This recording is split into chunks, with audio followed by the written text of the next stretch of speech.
আসসালামু আলাইকুম। আজকে আপনাদের সাথে শেয়ার করব বিরিয়ানি রাঁধতে কি কি জিনিস লাগে। প্রথমেই বিরিয়ানি রাঁধতে পেঁয়াজ, ঝাল, আদা, রসুন, বিরিয়ানি মশলা এবং আলু বোখারা নিয়ে নিয়েছি।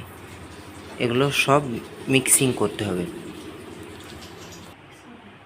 মশলাগুলো সুন্দরভাবে বাটা হয়ে গেলে প্রথমে দিয়ে দিতে হবে তেল।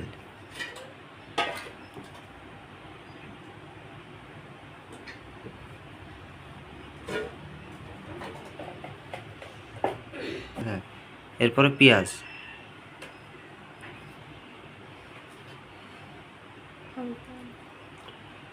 আদা বাটা, রসুন বাটা, বাদাম বাটা, জিরে বাটা, এগুলো আলু বোখারা, এগুলো সুন্দরভাবে বেটে গোশের সাথে মাখাতে হবে। এবার দিয়ে দিল দই, টক দই। এবার গোশ,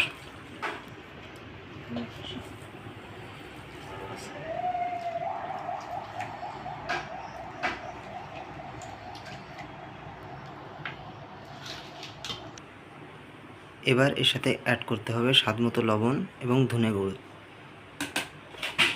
এগুলোকে এবার ভালোভাবে ম্যারিনেট করে নিতে হবে।